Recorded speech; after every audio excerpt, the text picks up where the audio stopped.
Albert, I was in Kansas City as a fan, having a couple drinks and hanging out. And as I look at that sea of red out there tailgating, they were lined up at 3 a.m. I am befuddled. And I think Kevin Warren's done an excellent job helping, change the perception of the organization, getting George on board with spending what he did to get Ben Johnson and company in here. That all said, why would you want to build downtown Chicago when you can go to Arlington Heights? When I look at that Kansas City thing and there's acres upon acres upon acres of Chiefs kingdoms out there tailgating, that's the best I've seen.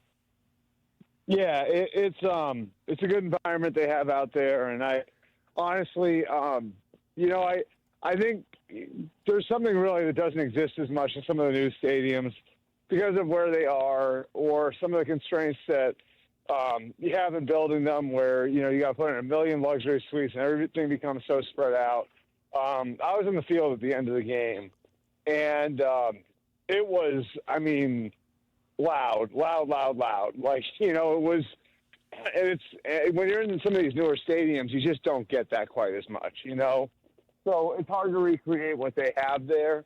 I think Buffalo's going to try. Like, Buffalo's doing a lot of things other teams aren't right now, like with their new stadium where they're laying down grass. It's obviously the same property pretty much as the old stadium, so the tailgating will remain. And they have they have like this overhang that they think it's not only going to keep the place warmer for the fans, but it's also going to trap sound in there. So they're trying, and but I think too many teams prioritize the other stuff. You know what I mean? Which is, how can we make this thing the biggest, the biggest ATM for the owners that we possibly can? So, what are the Bears getting in Dennis Allen as defensive coordinator for Ben Johnson's staff? He's a really good coach. I think there's a couple things, Huddy. Number one, a long track record with different franchises of success on that side of the ball. And then you get to kind of the familiarity piece of it, right? Like, so Ben and DA haven't coached together, but Ben has an idea of what DA is going to be looking for in players because Aaron Glenn's defense in Detroit was modeled after, what DA taught Aaron Glenn in New Orleans. There's also program familiarity. The way that Ben learned to build a program from Dan Campbell in Detroit is similar to what they built in New Orleans under Sean Payton, which is Dennis Allen's program. You also have the experience of having a two-time ex-head coach on your staff, which the guy can be a sounding board for you and help you out with certain things, seeing around corners that may be tough for a first-time head coach to see around. So I think it's a really good hire in so many different ways, and it's sort of a workaround, guys, like where I don't think Ben, and that's why when I saw all these names from Detroit staff, it's like Ben's not doing that. Like, I don't think Ben ever wanted to pillage Dan Campbell's staff with as much turnover as Detroit's going through. There are a lot of coaches who sort of view that sort of thing as bad form. So one way to work around it was to go bring in a bunch of Sean Payton guys, which Dennis Allen is, and their other coordinator, Declan Doyle, is too. In terms of bringing in Declan Doyle, a 28-year-old, some people are saying around here, not us, 28? Yeah. But then Shanahan, McVay, O'Connell, Theo Epstein, all these guys were babies when they got their first opportunity in a role like that, or for Theo to be GM of the Red Sox. What is your take on Declan Doyle? Well, that's right. Like a lot of guys do. A lot of the guys who wind up being really good in the long run were identified really early, and this is another one of those. A guy who's a legacy, his dad was a coach.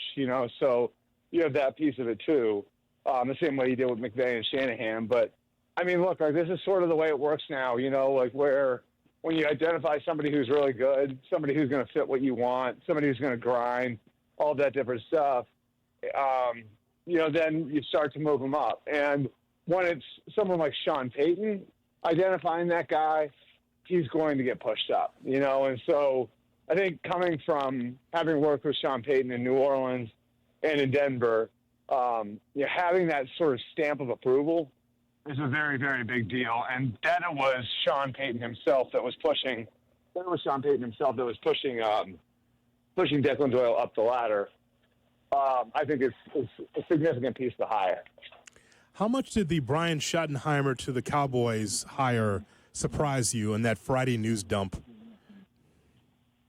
I mean, I wasn't real surprised when it happened. When it actually went down. I kind of had an idea that it might. Now, if you had told me 3 weeks ago that's how it played out, I would have told you, oh, God, Jerry's messed this up too. That would have been my reaction to it. And that, the crazy thing about it, guys, is it feels like they didn't have a plan. And that's what's messed up about it is the whole world knew Mike McCarthy was going into a contract year last February. It's been a storyline for a full year. And, to come out of that with no plan is just mind-blowing, So, I don't know. I sort of look at it like, you had a year to handle it. And if you wanted to move on from Mike McCarthy, fine. But for you to get to that finish line and your answer is to interview 3 or 4 guys that you already knew, to not try to learn anything new, and to wind up hiring your offensive coordinator. Well, why do you go through that whole thing? And by the way, that's nothing against Brian Schottenheimer, who I think is a really good coach, who's likable. Everybody who's ever spent time around him, I think has a good experience. I think the shame of this whole thing is that he kind of gets painted here to be like a buffoon, and he's not. I think that he's just more a symptom of a problem here in Dallas, which it seems like this is another owner who's getting older, who thinks he has all the answers, and who doesn't really want to look inward at what's gone wrong with his organization, which I think is one reason why you see the gap between the haves and the have-nots in the league continuing to grow. In terms of what the Bears might do you think they're going to try and build this along the lines of what Detroit did? There's, people that talk, can we get Ashton Genty at number 10? I want left tackle, guard, rush edge. I want trenches. What do you think they do? Well, I think the good news is the Bears are a little further along. Detroit was a strip it down and rebuild it and spend pick after pick after pick to try to build the thing up. They actually have real building blocks in Chicago. You have some guys that you can say, okay, this guy could be here 5 years from now. If you look at Detroit, they really didn't have that. It's Taylor Decker, Frank Ragnow, as far as guys who were held over from the previous regime. And then who else? It's just, there just wasn't a whole lot there. And so Chicago's a little bit ahead of that, but I think you are right to look at the lines of scrimmage. That really is the foundation of what Detroit's been. It's Penei Sewell and Decker at tackle, Ragnow at center, Aiden Hutchinson, Elite, McNeil, guys like that on the defensive front. You want a rugged team, which is what Detroit was. You got to be rugged on the lines of scrimmage. And so I would expect that they'll be pretty heavily invested in getting those areas right over the next few months. Albert, how does the league perceive the controversy around officiating, replay, no chain gang on that one Josh Allen play? Does controversy create cash in which they're fine with it, or how they perceive the way that they're able to officiate these games overall? Yeah, and I know you're saying any publicity is good publicity, right? Mm-hmm. Which may be true. Mm-hmm. I just think it's I don't know. I look at it they have all the technology in the world to fix any of this. And, I didn't even know, did you guys know this? I didn't even know till a few weeks ago. I was doing radio up in Boston, and one of the guys told me there aren't pylon cameras at every game. And I was blown away by that. Wow. And, did you guys know that? No, we didn't know that. No. Yeah, so, if you're further down the list as far as, what broadcast crew is calling that game, then that game will not have a pylon cam, which is crazy to me. That's insane. That's just costing, right? Right. Isn't that insane? So, they're still cutting corners with that stuff. So, I've always said this, right? And I feel this way with the Sky Judge. I think it's I want like, and I'm not gonna. I don't need to relitigate the Allen play to make this point. They have the technology to solve so much of this stuff, and the only reason that the human element was so involved 30 or 40 years ago is because we didn't have the technology then. And I mean, I think the most outrageous thing is not having a sky judge up top, right? Because if you think about it, when you're sitting at home, and I know I've used this line with you guys before, so I apologize to anybody else who's heard this from me before, but if you're sitting at home on your couch, you have the benefit of 15 different angles and crystal clear high definition because of all the cameras at the game, right? Yes. But we're not giving that benefit to the guys who are running the game on the field. Think about that. Those guys do not have the benefit of all the angles that you have sitting at home, which is why you can see all the things that are going wrong and they can't. How insane is it that we are not giving them that benefit? We are not giving them the chance. We are not giving them someone upstairs to say, no, you got this wrong, or no, you got this right. Instead, they're just sitting out there without that, and the rest of us have the benefit of getting to see the game from so many different angles.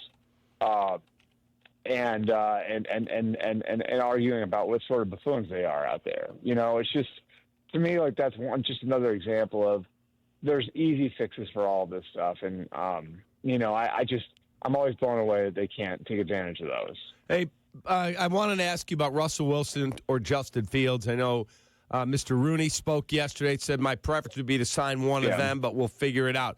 Is Justin going back there, or are they re-signing Russ? Because there's one report Russ has already started talking contract with them. I think I think the preference of some people there would be to go with Fields and let Russell walk. Now, I don't know if this becomes a competition, who can sign first. It's kind of an interesting position to be in. But I would say, they definitely, the coaches definitely want to keep working with Justin. I can tell you that definitively, and I don't think that's the case with everybody there with Russell. This is very interesting. Are you going to Mobile? I'm already there. Already here? Yeah. Are you there already? Okay, yeah. Mobile, Alabama. What do you? Yeah, I flew from Kansas City to New Orleans and drove last night, which the rental car situation was a bleep show. So yeah, I got in a little later than I expected to. Damn. I guess it's that old Seinfeld thing. It's I have a reservation. Why don't you have a car for me? Right.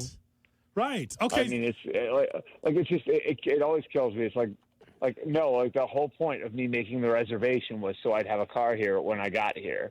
And now I got to wait in some line because you don't have enough cars with the other people that you're screwing over. That's so ridiculous. So I would imagine, because this changes every year with you, your airport ratings are going to change. So Hartsfield's not going to be at the top, right? In your top 4 worst airports. Hartsfield was a tough one last week. I think I talked. I talked to you guys the next day, right? Yes.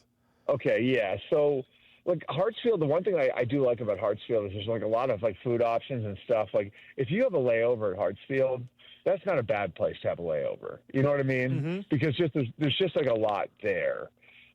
Whereas if you wind up in say Philly, Philly is a bad airport to be stuck at. You know what I mean? So I can tell you the good ones to be stuck at, the bad ones to be stuck at.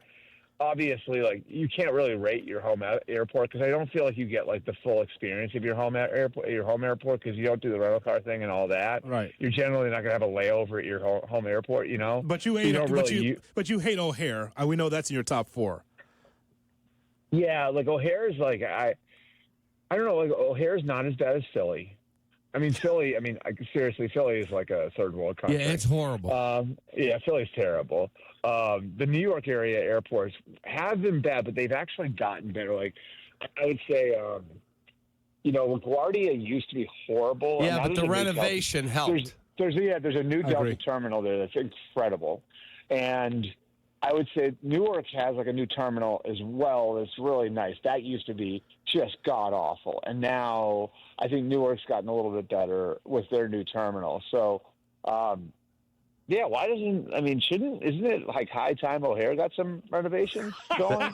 They got a few things planned out there, but they haven't got it done yet. Kansas City's a nice airport now. Kansas City's brand. It was awful before. Horrible. You might as well. Before you might as well have been flying into Bozeman, Montana, with the size of that airport. You're correct. And now, yeah, Kansas City's brand new. You know which one I went to for the first time yesterday? That's brand new is New Orleans. Like the New Orleans used to be terrible, and I was in the New Orleans airport, which I'm going to be through obviously next week as well.